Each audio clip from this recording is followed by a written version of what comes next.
आप लोगों को देख रही हूँ। मंच पर बुद्ध की फोटो है, महात्मा बुद्ध की, उधर श्री राम के नारे। आज एक बात कहना बहुत जरूरी है, ये मेरे भारत की विविधता की खूबसूरती है। आप किस धर्म में आस्था रखते हैं, आप किस धर्म में आस्था रखते हैं, ये मायने नहीं रखता है। आप सारे धर्मों में आस्था रखते हुए भी एकजुटता का संदेश देते हैं। ये मेरे भारत की सबसे बड़ी मजबूत कड़ी है। यहाँ पर इस कार्यक्रम का जो आयोजन किया गया है, मेरे बड़े भाई योगेश मान सिंह कुशवाहा जी के द्वारा और उनकी पूरी टीम का मैं तहे दिल से शुक्रिया अदा करती हूँ कि मध्य प्रदेश की धरती पर उन्होंने ये दिखा दिया है कि आज अगर यहाँ हम एकत्रित हो सकते हैं तो कल वोट बैंक के रूप में हम सत्ता के परिवर्तन करने की भी क्षमता रखते हैं। इस मंच पर हमारे काफी सीनियर साथी, जूनियर और हमारे कई एक विधायक भी मौजूद हैं, जिसमें बैजनाथ कुशवाहा सर हैं, हिना कामरे दी है, योगेश मान सिंह कुशवाहा भाई हैं, अभी आपने दामोदर यादव भाई साहब को सुना, सक्सेना जी को सुना, और तमाम साथी, नारायण सिंह कुशवाहा जी जो कि पूर्व मंत्री, वो वापस जा चुके हैं, बड़े बुजुर्ग की तरह हमारे नारायण सिंह कुशवाहा जी, और तमाम साथी, महेश कुशवाहा भाई साहब को सुना। सभी का नाम मैं नहीं ले पा रही हूँ। धर्मेंद्र कुशवाहा भाई है, बहुत मेरे भाई सभी बैठे हुए हैं। एक चीज बहुत आवश्यक है, जिस मन से हम लगातार इस बात को सुन रहे हैं कि हमें भीख के रूप में किसी से सीटें नहीं चाहिए, ये मेरा अधिकार है।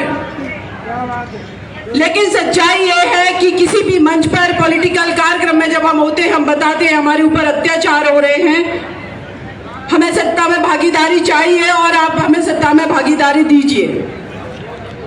आखिर हमें ये मांगना क्यों पड़ रहा है, कहना क्यों पड़ रहा है, इस पर विचार करने की बहुत जरूरी आवश्यकता है। इस मंच पर अभी कमलनाथ जी आए, योगेश कुशवाहा जी ने अपनी मांगों को रखा, लेकिन उन्होंने सारे मांगों पर सहमति नहीं जताई। इसको पॉलिटिक्स कहते हैं, आप लोग समझिए।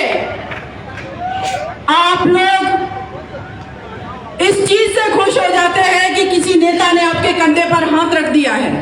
आप इस चीज से खुश हो जाते हैं कि किसी पॉलिटिशियन ने अपने बंगले के अंदर आपको आने दिया। आप इस चीज से खुश हो जाते हैं कि उन्होंने आपको अपने साथ सेल्फी खिंचाने दी। आप इस चीज से खुश हो जाते हैं कि आपने एक फोटो खींचने के लिए कहा या आपका नाम लेकर के किसी नेता ने बुला लिया। सिर्फ इतने तक राजनीति हमारी सिमट करके रह गई है, लेकिन एक्चुअल में ये सारी चीजें एक फॉर्मेलिटी है। आपको इससे जागरूक होने की जरूरत है, सिर्फ फॉर्मेलिटी है। एक्चुअल में सत्ता की भागीदारी अगर आपको चाहिए तो आज आपके पास ये मौका है। चूंकि यहाँ पर बहुत बड़ी कोई पार्टी अभी उतना वर्क नहीं कर रही है, समानता दल की बात कही, निश्चित रूप से मैं आपकी बात से एग्री करती हूँ महेश भाई, लेकिन मैं चाहती हूँ यूनिटी, इंटीग्रिटी, इक्वालिटी, सारी चीजें बहुत आवश्यक है। तो मध्य प्रदेश का हम यहाँ पर सत्ता का परिवर्तन करने की क्षमता रखते हैं, लेकिन उससे पहले बहुत सारी चीजें बहुत आवश्यक है। लेकिन चूंकि चुनाव का समय नजदीक है और इस चुनाव के समय में अब डिसीजन आप लोगों के हाथ में है कि किस तरीके से निर्णय आपको लेना है। आपका नेतृत्व यहाँ पर योगेश मान सिंह कुशवाहा भाई कर रहे हैं, आप लोग उनके साथ खड़े हैं। मैं दावे के साथ कहती हूँ, आज आप लोगों ने जिस तरीके से यहाँ पर अब आकर के उपस्थिति दर्ज कराई है, बारिश में भी आप लोग खड़े रहे, बहुत मेरे भाई से चले गए हैं, लेकिन इससे भी बड़ा आपने और कार्यक्रम कर दिया एकजुट होकर के। जैसे दामोदर भाई ने कहा कि यहाँ पर जितने लोग बैठे हैं, अगर वो अपने साथ 5-5 लोग लेकर भी आएंगे, वो आप ये समझ लें कर देंगे कि ये सिर्फ भीड़ नहीं है, इसी मंच पर भविष्य के विधायक बैठे हुए हैं, सांसद। अगर आप हमें भागीदारी नहीं देंगे, हमारा समाज आपके साथ नहीं आएगा। हम लोगों के अंदर है कि इस भारत को भारत ही नहीं गया, भारत बहुत बड़ा, जिसमें बर्मा, म्यांमार जो कि कई एक देश बन गए, चंद्रगुप्त मौर्य सम्राट अशोक महान ने अगर इस देश की अखंडता को बनाए रखा, अगर उन्होंने इस देश को शासन संचालन किया और धर्म का संदेश दिया और उस धर्म से लिए गए बहुत सारी चीजें हमारे भारत के संविधान में समाहित कर दी गई, तो आप लोग सिर्फ वोट देने वाले नहीं, सिर्फ अधिकार मानने वाले नहीं, आप लोग अपने आप को इस काबिल बनाइए कि आप एक दिन सीटों का बंटवारा करें और लोगों को भागीदारी दें। लेकिन ये बात कहने में और इस बात को करने में आप ये समझिए किसी एवरेस्ट पर चढ़ने से कम नहीं। इन सारी चीजों के लिए आज मैं समाज में बैठे मेरे जितने भी भाई हैं, मंच पर बैठे मेरे जितने भी पदाधिकारी भाई हैं, एक बात बहुत जरूरी है, त्याग तो जरूरी है, लेकिन त्याग के साथ साथ जो सबसे ज्यादा जरूरी है वो है संगठन की शक्ति। अगर आप लोग संगठित हैं, अगर आप लोग ईमानदार हैं, अगर आपके पास प्लानिंग है, स्ट्रेटजी है कि किस तरीके से हमारे पास पार्टियां आकर के ये कहेंगी अगर वो 25 टिकट दे रहे हैं तो हम 40 देने को तैयार हैं, लेकिन ये वादा करिए कि कुशवाहा समाज हमारे साथ आएगा। ये स्ट्रेटजी है। एक लोकतंत्र में सबसे ज्यादा जो आवश्यक है वो क्या है? चुनाव आ रहे हैं, सबसे ज्यादा लोकतंत्र में आवश्यक है इंसान का वोट। उसी वोट से कोई विधायक बन रहा, सांसद बन रहा, मंत्री बन रहा, प्रधानमंत्री बन रहा। अगर वो वोट इतना ही महत्वपूर्ण है तो वो लोग क्यों फिर सत्ता में आसीन है जिसका वोट बैंक कम है?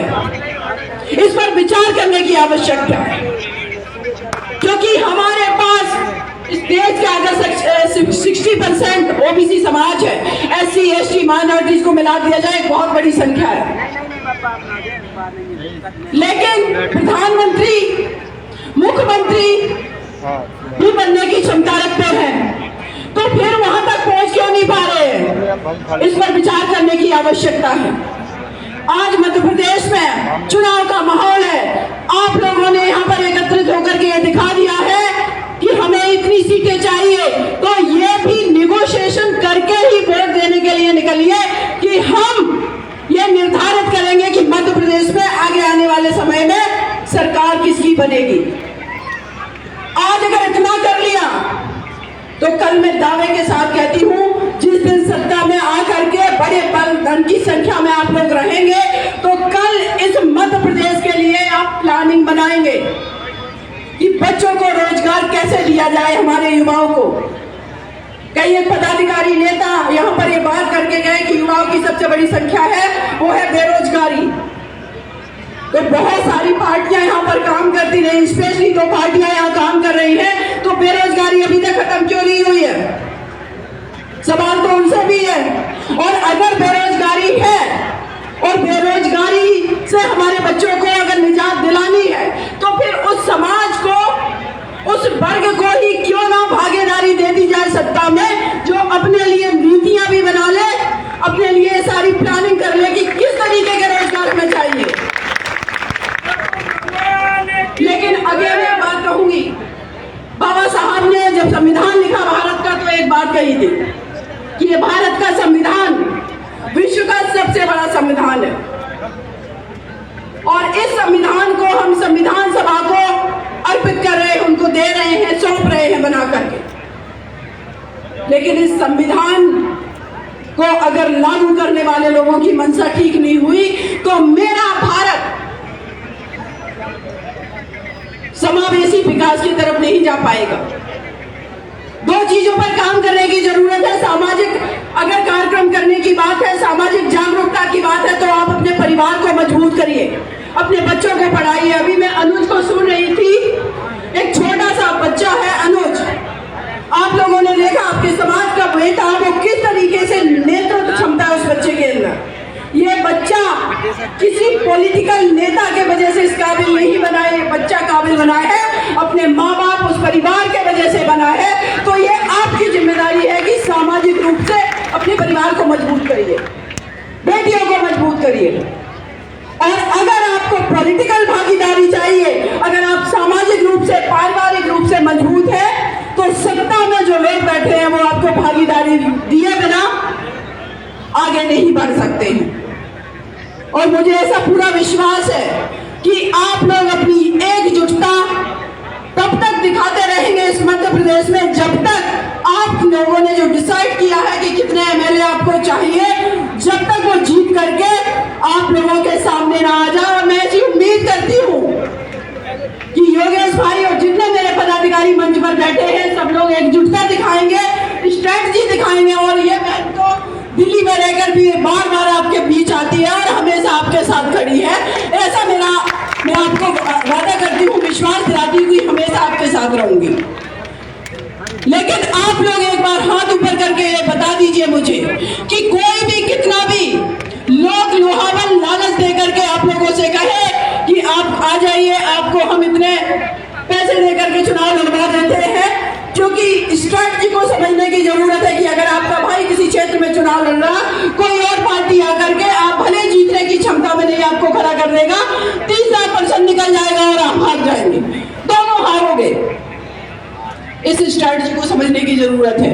इसीलिए आप लोगों से मैं अनुरोध कर रही हूँ, एकजुटता दिखानी बहुत जरूरी है, ईमानदारी दिखानी बहुत जरूरी है। नो डाउट हमारे नेता है वो आगे नेतृत्व करते हैं, लेकिन आप लोगों के सहयोग के बिना, आपके संगठन के बिना, आप लोगों के आर्थिक सामाजिक भागीदारी के बिना, आपके शारीरिक सहयोग के बिना पॉलिटिक्स संभव नहीं है। और इस बात पर विचार करना जरूरी है कि जब हम सम्राट अशोक की बात करते हैं, जब चंद्रगुप्त मौर्य की बात करते हैं, माता सावित्रीबाई फुले की बात, सभी की बात करते हैं जितने हमारे महापुरुष हुए देश के अंदर, तो आखिर हम पिछड़ क्यों गए, इस पर विचार करने की जरूरत है। प्लानिंग स्ट्रेटजी बहुत ज्यादा मायने रखती है। अभी बहुत समय नहीं हुआ है, नवंबर में चुनाव है ना, नवंबर में चुनाव है, आपके पास 2 महीने का समय है। 2 महीने में क्या रातों रात सत्ता के परिवर्तन हो जाते हैं स्ट्रेटजी बना करके, ये अपने आप से वादा करके जाइए आप लोग। और मुझे ऐसा पूरा विश्वास रहेगा, मंच पर बैठे हमारे काफी सीनियर, हमसे ज्यादा अनुभवी है, इस बात को मैं मानती हूँ व्यक्तिगत रूप से कि मैं सांसद बन सकती हूँ, मैं एमएलए बन सकती हूँ, कोई सांसद बन सकता है एमएलए, लेकिन वाकई में सामाजिक रूप से जिस भागीदारी की जरूरत है वो समाज को साथ में लेकर के चलना पड़ेगा।